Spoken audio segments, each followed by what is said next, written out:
Hello बच्चों, how are you? By self Mukesh Kumar और हमारा चैनल है lead science. So students, last video के अंदर एक्सरसाइज 10.5 से रिलेटेड हमने 3 क्वेश्चंस कंप्लीट किए थे। बाकी के जो हमारे नेक्स्ट रहेंगे, आज भी हम लगभग 3 क्वेश्चन कंप्लीट करेंगे इस वीडियो के अंदर। सो करते हैं next question, that is question number 7। If diagonal of a cyclic quadrilateral are diameter of circle, कि कोई एक साइक्लिक क्वाड्रिलेटरल है, ठीक है, उसके जो डायमीटर है वही हमारे डायगोनल है। मींस ये हमारा सेंटर होगा, तो डायगोनल में ड्रॉ करता हूं इस टाइप से,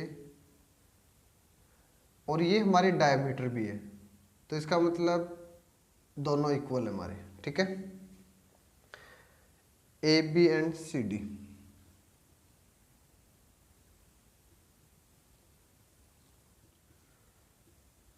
next one, prove that it is a rectangle. Cyclic भी है, ओके, फर्स्ट लाइन में यही बोला गया ना कि साइक्लिक है ये, और हमें प्रूव ये करना है कि ये एक डायगोनल है और rectangle.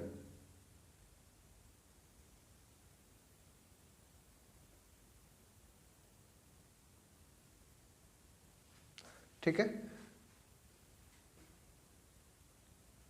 A B C D is cyclic diagonal.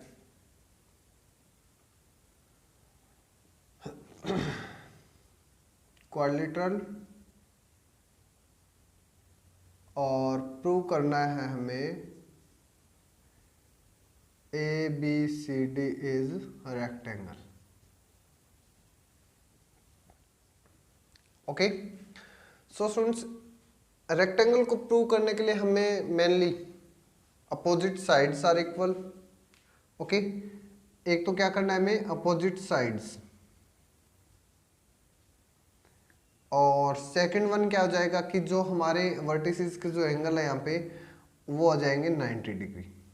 यही प्रूव करना, अगर इतना प्रूव हो जाएगा तो रेक्टेंगल कंप्लीट हमारा, ठीक है। तो इसके अंदर ध्यान दीजिए कि हमें किस वे में कंप्लीट करना है। कि अगर मैं बात करूं, मैं A B C D side, क्योंकि अपोजिट साइड हमारी ये दोनों है, और इसी साइड में ए डी और बी सी, ये तो साइड हमें इक्वल करनी है, यानी कि ए डी बी सी और ए बी और सी डी, ठीक है। और ये हमारा हो जाएगा सेंटर पॉइंट, दैट इज ओ। और ये जो हमारे चारों एंगल्स हमारे, ठीक है, डी ए बी या फिर जो भी, इन सभी को 90 डिग्री का प्रूव करना है। सो स्टार्ट करते हैं पहले कि अगर मैं बात करूं यहां पे कि इन दोनों साइड्स को इक्वल प्रूव करना है ना पहले, तो इसलिए मैं ट्रायंगल ए ओ बी और ट्रायंगल सी ओ डी का यूज करता हूं, यानी कि दोनों इन ट्रायंगल का यूटिलाइज। सो स्टार्ट करते हैं, इन triangle A O B and triangle C O D utilise कर सकते हैं इनका। तो यहां पे आपको स्टार्ट में क्या बोला है कि साइक्लिक क्वाड्रिलेटरल है जिसके डायगोनल, जो डायगोनल है वो डायमीटर है, तो डायमीटर भी है और डायगोनल भी है, और ये, तो इसका मतलब क्या हो जाएगा कि ये हमारा सेंटर पॉइंट है इसका, ठीक है। तो डायमीटर होंगे वो सेंटर पे इंटरसेक्ट करेंगे ना, तो इसलिए ये हो गया सेंटर पॉइंट। तो इसका मतलब क्या हो जाएगा, ओ ए ओ सी ओ बी और ओ डी चारों इक्वल है, ठीक है। मैं सेम लाइन ना, इसलिए ऐसे कर देते हैं, ओके, कि O A is equal to, अब यहां से स्टार्ट करते हैं, O A is equal to O C. Equal क्यों है ये, क्योंकि दोनों आपको स्टार्ट वाली लाइन के अंदर यही बोला गया कि ए बी ए सी और बी डी जो डायगोनल है वो एज ए डायमीटर है, तो डायमीटर हो जाएंगे, तो इसका मतलब ओ सेंटर पॉइंट है तो रेडियस हो जाएगी रेडी, ठीक है। इसी वे के अंदर हमारा सेकंड हो जाएगा यहाँ पे O B is equal to O D, ये भी तो रेडियस ही है ना, O B is equal to O D, same way के अंदर हो गया। अब ये वाला एंगल और ये वाला एंगल, ये भी तो इक्वल ही है। एंगल ए ओ बी किस मेथड से या किस प्रॉपर्टी से इक्वल है ये? That is vertically opposite angle. हो गया। तो यहां पे हमने क्या किया गया है कि triangle A O B congruent to triangle C O D, और किस प्रॉपर्टी से ये? Side angle side, S A S की प्रॉपर्टीज। हो गया। अब अगर दो ट्रायंगल हमारी कॉन्ग्रुएंट है तो उनके कॉरेस्पॉन्डिंग पार्ट्स भी क्या रहेंगे? इक्वल रहेंगे। तो कॉरेस्पॉन्डिंग पार्ट उठाएंगे, इसका ये वाला और इसका ये वाला, ठीक है। तो A B is equal to C D, that is C P C T. Okay, यहां तक किसी भी बच्चे का कोई डाउट ना रहे कि हुआ क्या था। दोबारा देखिए यहाँ पे कि हमें पता है कि हमें इसको रेक्टेंगल प्रूव करने के लिए अपोजिट साइड्स इक्वल करनी है और ऑल एंगल्स आर 90 डिग्री। सो मैंने यहाँ पे दोनों ट्रायंगल का यूटिलाइज किया, ये और ये दोनों हमारे क्या हो जाएंगे? रेडियस, ये दोनों भी अगेन रेडियस, ये दोनों एंगल वर्टिकली अपोजिट एंगल। तो इसलिए दोनों ट्रायंगल क्या हो जाएगी? कॉन्ग्रुएंस, ठीक है। तो कॉरेस्पॉन्डिंग पार्ट क्या रहेंगे कॉन्ग्रुएंस ट्रायंगल के? इक्वल होते हैं, ये हो जाएगा। इसी तरह सिमिलरली सेम वे के अंदर अगर मैं इन दोनों ट्रायंगल का यूटिलाइज करता हूं तो भी तो सेम हो जाएगा। दोनों रेडियस वर्टिकली अपोजिट एंगल। तो ए डी और बी सी भी क्या कर सकते हैं? हम इक्वल कर सकते हैं। सिमिलरली सेम मेथड रहेगा वो, ठीक है, बार बार करने की कोई लोड नहीं रहेगी आपकी। सिमिलरली ए डी और बी सी, यानी कि हमने अपोजिट साइड का तो कंप्लीट कर चुके हैं। यहाँ पे अपोजिट साइड तो एंगल हो गए हमारे, opposite sides are equal. Okay, अब बात रहेगी अगर एंगल 90 डिग्री की, तो ये भी काफी इजी है। इसमें देखो, इससे पहले वाले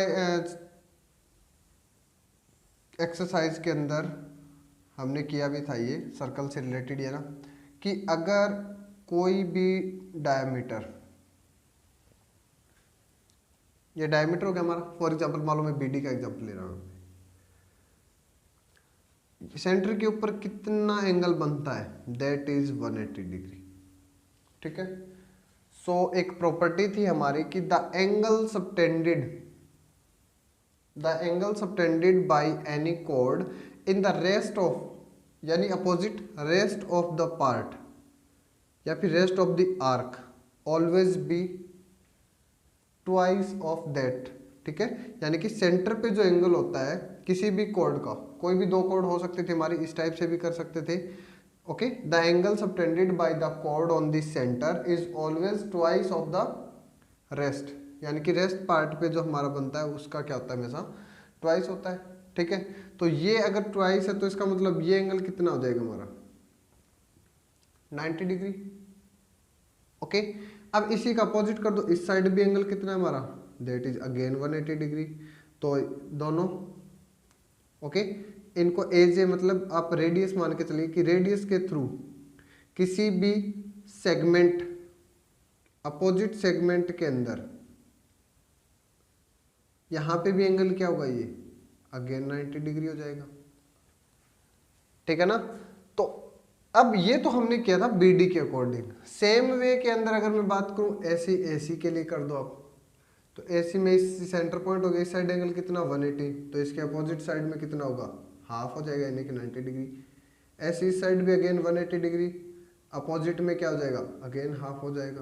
तो एंगल हमारे चारों के चारों क्या आ जाएंगे? यहाँ पे एंगल क्या हो जाएंगे हमारे चारों के चारों? 90 डिग्री। ये मेथड भी आप यूटिलाइज कर सकते हो। अगर ये नहीं करते तो नेक्स्ट पे चलते हैं अभी, ठीक है। कि अब हमने यहाँ पे दोनों ट्रायंगल को कॉन्ग्रुएंट प्रूव किया ना, तो अगर मैं ये वाला एंगल और ये वाला एंगल सीपीसीटी में लेता हूँ, देख लो A B D means angle A B O C D O equal आएंगे। अगर ये दोनों एंगल आपके इक्वल है, ठीक है, तो ए बी सी डी दोनों साइड्स क्या हो जाएगी हमारी? पैरेलल हो जाएगी। समझ रहे हो कि दोनों साइड्स क्या हो जाएगी हमारी? पैरेलल हो जाएगी, ठीक है। तो अब ऐसे ही इसके अंदर करेंगे तो इसमें भी दो एंगल हमारे अल्टरनेट इंटीरियर एंगल के कन्वर्स करने से क्या हो सकता है, हम प्रूव कर सकते हैं कि AD और BC ये भी हमारी क्या आपस में पैरेलल है। तो पैरेलल होने का मतलब ABCD क्या बन जाएगा, एज ए पैरेललोग्राम। ठीक है, ये पैरेललोग्राम तो है ही और साथ में एक साइक्लिक क्वाड्रिलेटरल भी है। तो इसका मतलब opposite sides are equal and opposite angle are equal. ठीक है, तो जो आपको बेटर लगे, ठीक है ना, तो ये वाला मेथड भी आप यूज कर सकते हो। ये सिर्फ मैंने आपको एक एज एग्जांपल बताया है कि आप इसका यूटिलाइज भी कर सकते हो 90 डिग्री के लिए, या फिर जैसे अभी आपको बताया ना कि इनका यूटिलाइज करते हैं तो ABCD क्या बन जाएगा हमारा, is a parallelogram. Okay, parallelogram होगा ना। अब पैरेललोग्राम के अंदर अपोजिट एंगल कितने होते, क्या होते हैं हमारे, इक्वल होते हैं। पहले यहाँ पे मैं नोट कर देता हूँ कि या तो इसी का यूटिलाइज कीजिए या फिर angle ABO is equal to angle CDO। CPCT में तो ये भी आता है ना हमारा। ठीक है, तो ये दोनों साथ में क्या है, alternate interior angle. Alternate interior angle की प्रॉपर्टी से हम बोल सकते हैं कि AB parallel to CD, similarly AD parallel to BC। Okay, तो इसलिए ABCD क्या हो जाएगा हमारा पैरेललोग्राम, और पैरेललोग्राम के अपोजिट एंगल क्या होते हैं, इक्वल होते हैं। तो इसलिए एंगल ADC प्लस इक्वल कर देता हूं यहाँ पे, equal to angle ABC। Okay, opposite angle are equal, parallelogram की प्रॉपर्टी। अब साथ में इसमें ये भी दिया हुआ है कि ABCD एक साइक्लिक क्वाड्रिलेटरल भी, तो साइक्लिक का तो इन दोनों का सम कितना आएगा, 180 डिग्री। ठीक है, but angle ADC plus angle ABC is also 180 degree, क्योंकि इसमें तो लिख सकते हो opposite sides of parallelogram, opposite angle of parallelogram. ठीक है, तो इसमें क्या लिखेंगे हम कि ABCD एक साइक्लिक क्वाड्रिलेटरल दिया हुआ है। ठीक है, साइक्लिक क्वाड्रिलेटरल। तो साइक्लिक क्वाड्रिलेटरल की प्रॉपर्टी क्या होती है कि आमने सामने के एंगल का सम 180। अब दोनों इक्वल भी है, तो इसका मतलब क्या हो जाएगा, 2 into angle ADC is equal to 180। So angle ADC is equal to 90 degree. अब एंगल ADC और ABC इक्वल है, इसलिए एंगल ABC भी हो जाएगा हमारा। सिमिलरली सेम वे के अंदर जैसे ये दोनों प्रूव किए, इसी टाइप से हम इनका भी करेंगे कि angle BAD is also 90 degree and angle BCDG भी 90 डिग्री। ठीक है, all angle 90 degree and opposite sides are equal, then it is a rectangle. Okay, साथ में नोट भी कर सकते हो कि इक्वेशन 1 2 3 4 भी लिख सकते हैं यहाँ पे हम, for using first second and third, using first second and third equation we can say ABCD is a parallelogram as well as ABCD is a rectangle. Okay students, थोड़ा सा लेंथी रहेगा क्वेश्चन, बाकी इजी रहेगा। ये करते हैं next.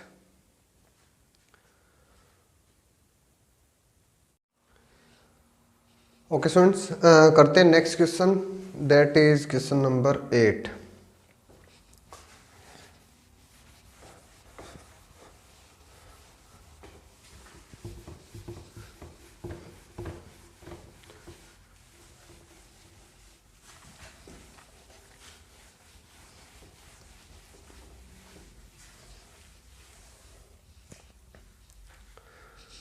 If the non-parallel side of a trapezium are equal,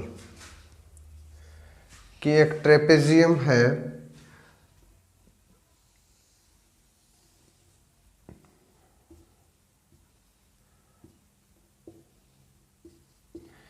ABCD, ठीक है, और उसमें मान लेते हैं कि AB और CD है वो पैरेलल है हमारे। ठीक है, और जो नॉन पैरेलल यानी कि एडी और बीसी है वो भी इसमें इक्वल दी हुई है, AD is equal to BC, ये इक्वल हमें दिया हुआ है। So prove that it is cyclic, prove करना है हमें A B C D is cyclic. So students, cyclic के बारे में मैंने आपको बताया था कि अगर मैं अपोजिट एंगल को यहाँ पे इक्वल वो सम अगर 180 प्रूव कर देते हैं अपोजिट एंगल, जैसे मान लो बी या डी का जो सम है वो अगर मैं 180 डिग्री प्रूव कर देता हूं तो इसका मतलब साइक्लिक है। या फिर आप ए और सी का यूटिलाइज भी कर सकते हो, ठीक है। सो स्टूडेंट, इसमें हम क्या करेंगे कि ए बी और सी डी तो हमारा पैरेलल है, जो गिवन है, आपको पता ही होता है कि ट्रेपेजियम में एक पेयर तो हमारा पैरेलल होगा। सेकंड नॉन पैरेलल, यानी कि जो ए डी और जो बी सी जो नॉन पैरेलल है वो भी हमारे यहाँ पे इक्वल दिया हुआ है, ठीक है। तो मैं यहाँ पे कुछ कंस्ट्रक्शन कर रहा हूँ। कंस्ट्रक्शन में draw a line that is parallel to B C,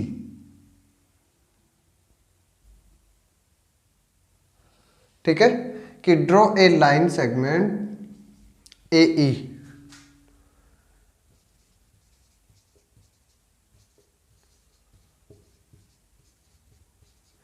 parallel to B C.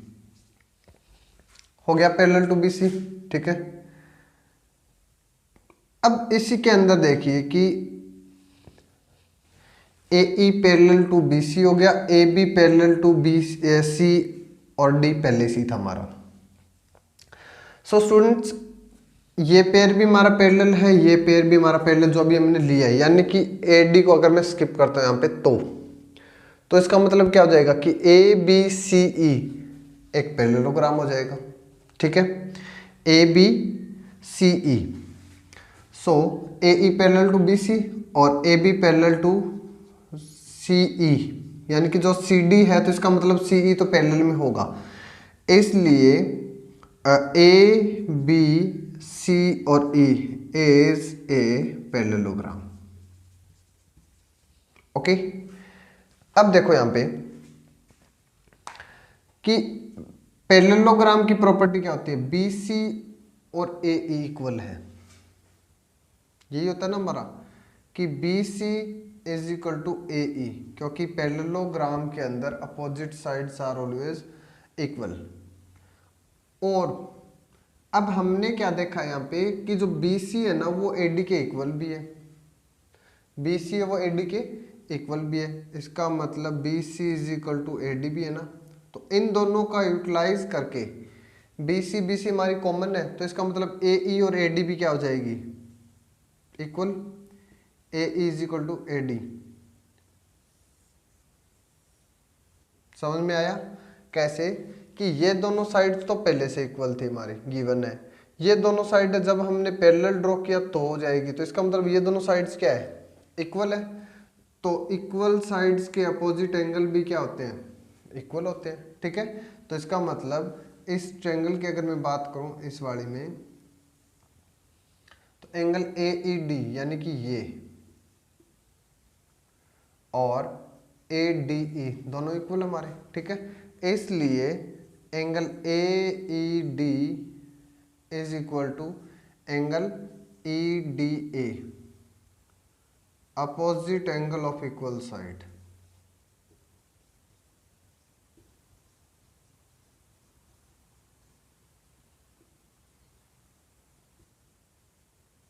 ठीक है। अब हम पैरेललोग्राम की प्रॉपर्टी का यूज करते हैं कि ये वाला एंगल और ये वाला एंगल हमारा क्या है, इक्वल है, हो जाएगा। सो उससे पहले यहाँ पे देखो कि एंगल ए ई डी, यानी कि मैं यहाँ पे एंगल 1 और 2 डिनोट कर देता हूँ। Angle 1 plus 2, angle 1 plus 2 is equal to क्या होगा यहाँ पे 180 डिग्री। और रीजन क्या हो जाएगा, क्योंकि डीईसी एक स्ट्रेट है तो लीनियर पेयर की प्रॉपर्टी का यूटिलाइज कर सकते हैं हम, ठीक है, या फिर स्ट्रेट लाइन का। 1 + 2 = 180, ठीक है।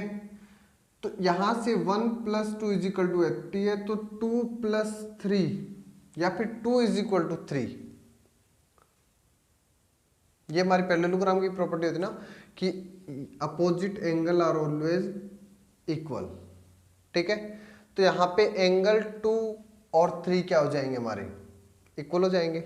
लिखते हैं यहाँ पे कि एंगल 2 प्लस एंगल 3 प्लस ने इक्वल, ठीक है। Angle 2 = angle 3, okay.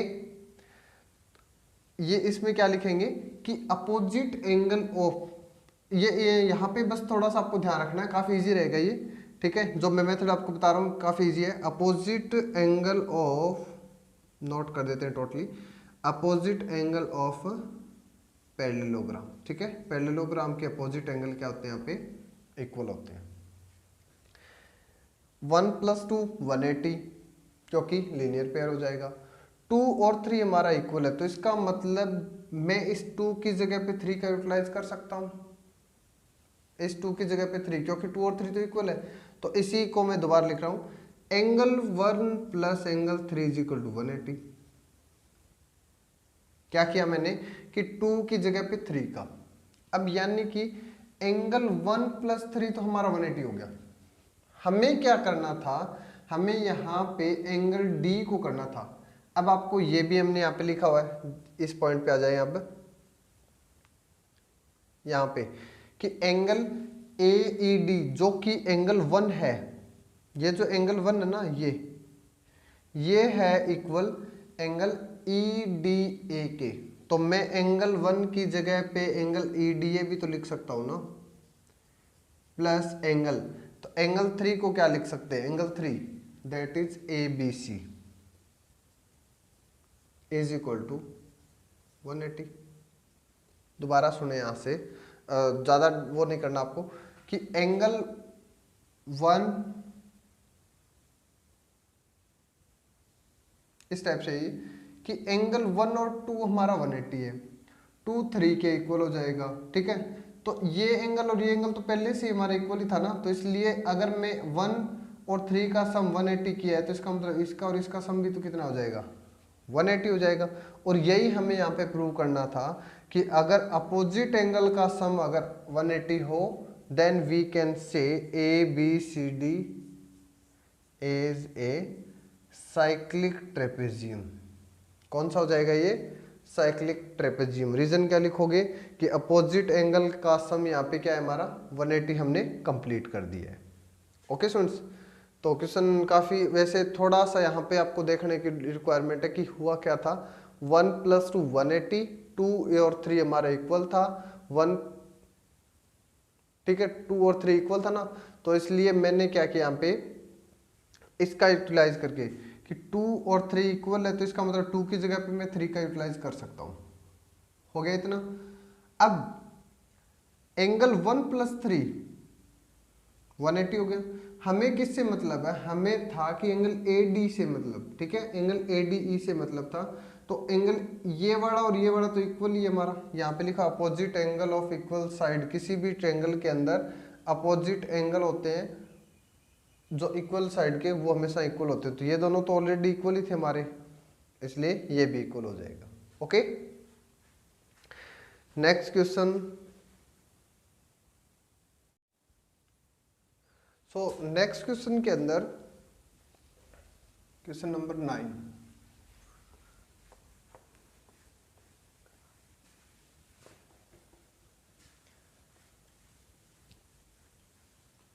डायग्राम के अंदर की 2 circle intersect at 2 point B and C। 2 circle है,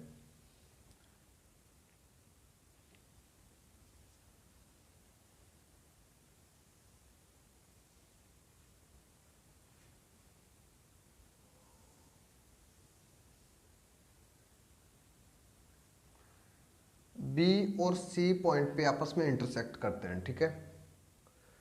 थ्रू B 2 लाइन सेगमेंट, यानी कि B से 2 लाइन सेगमेंट जो कि इस टाइप से है ए बी डी और पी बी क्यू, यानी कि बी से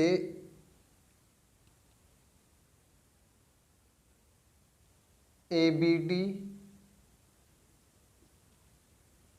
और सेकंड है हमारा P B Q, at drawn to intersect the circle at A. Circle को एक ए पे इंटरसेक्ट करता है, दूसरा डी पे, और ऐसी हमारी है पी बी क्यू जो पी और क्यू पे इंटरसेक्ट करते हैं।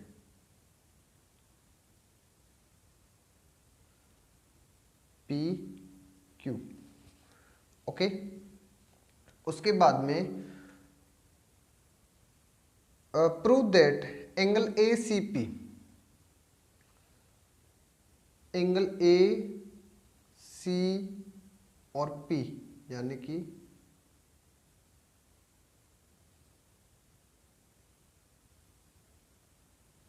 यहां पे जो ये वाला एंगल दिया हुआ है ये, ठीक है।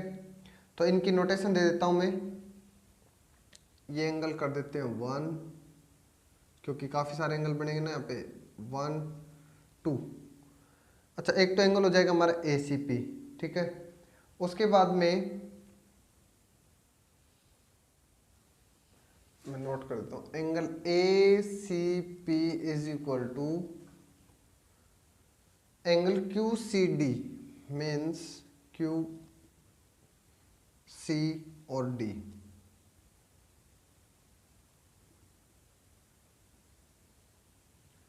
यानी कि ये एंगल, ये इक्वल प्रूव करने हैं हमें, ठीक है। तो नोटेशन दे देते हैं इनको 1 2 3 4, ठीक है। उसके बाद में इसको अंदर वाले को टोटल को 5, एक हमारा ये पेंडिंग है 6, और एक हो जाएगा हमारा ये 7, ठीक है।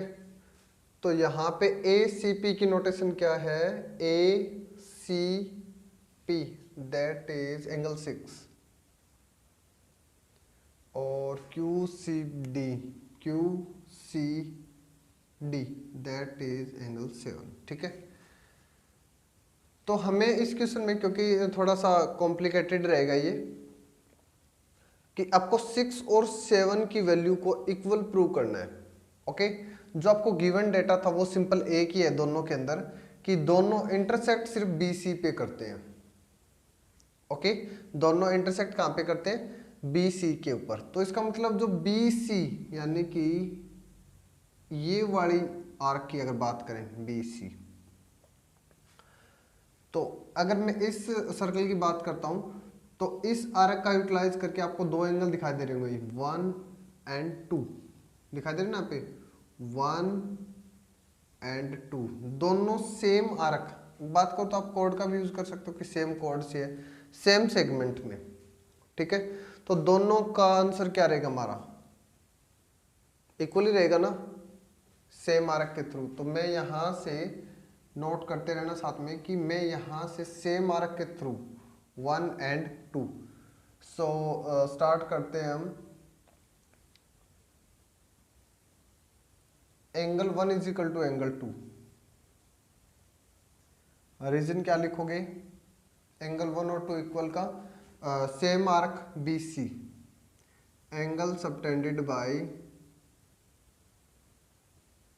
आर्क। मैं डायरेक्ट कर रहा हूं इसमें क्योंकि नोट डाउन काफी करना पड़ेगा इसमें, इसलिए आप समझ जाना कि यहाँ पे हमने कौन सा क्राइटेरिया का यूटिलाइज किया, angle subtended by arc B C, ठीक है, इस टाइप से। और अगर मैं इसी आर्क का यूटिलाइज इस साइड से करता हूं तो इस साइड भी, दैट इज 3 and 4, समझ गए ना आप कि 3 and 4, तो ये भी तो सेम ही हो जाएगा हमारा, इक्वल है ना। So angle 3 is equal to angle 4, angle subtended by arc BC, इसमें भी BC हमारा,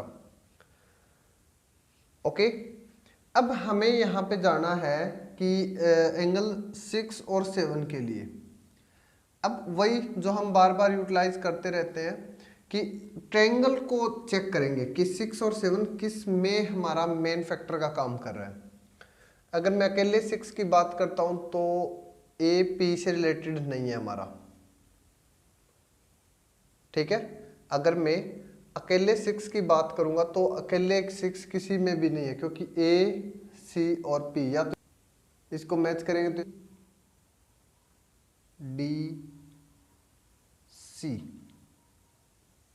ओके। ये हमारा एंगल फर्स्ट 1 3, और यहां पे देखिए कि ए सी के थ्रू, अगर मैं सी के थ्रू देखता हूं ना तो सी में 6 एंड 5 दो एंगल यहां पे बन रही है, दैट इज 6 और 5, ओके। सो स्टार्ट करते हैं यहां पे। In triangle A C D sum of angle कितना होगा 180 डिग्री, ठीक है। एंगल सम प्रॉपर्टी आप नोट डाउन कर सकते हो। और हमारे पास कौन कौन से एंगल है 1 3 5 and 6, angle 1 plus angle 3 angle 5 plus angle 6 is equal to 180 degree, okay. यानी हमारा जो, अगर मैं एंगल फर्स्ट की बात कर रहा हूं या फिर 3, तो ये हमारा कंप्लीट हो गया इसमें। अब सेम वे के अंदर देखिए कि पी क्यू और सी ट्रायंगल में इस टाइप से, ठीक है। तो ये एंगल सेकंड है, क्यू हमारा एंगल 4 है, और जो सी बना हुआ है पी क्यू सी यानी कि पी सी के अकॉर्डिंग दैट इज सेम, उसी के कारण हमारा 5 और 7, जैसे लास्ट के अंदर था ना हमारा 2 का सम, ठीक है। तो यहाँ पे थोड़ा सा कंफ्यूज मत होना कि एंगल 6 और 5 मिलकर इस ट्रायंगल को कंप्लीट कर रहे हैं, 5 और 7 मिलकर इस ट्रायंगल को, ठीक है। तो ऐसे angle same as it is in triangle P C Q sum of angle is equal to 180 degree, ठीक है। तो एंगल कौन कौन से 2 4 5 एंड 7, ठीक है। 2 4 5 एंड 7,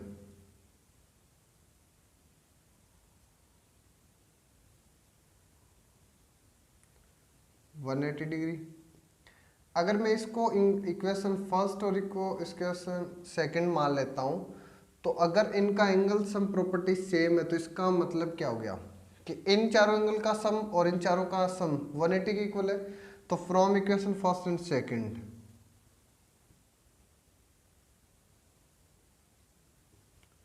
अगर ये दोनों 180 के इक्वल है तो इसका मतलब ये भी तो इक्वल ही होंगे।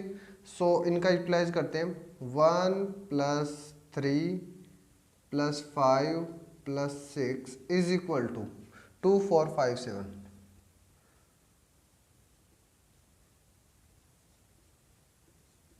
ठीक है।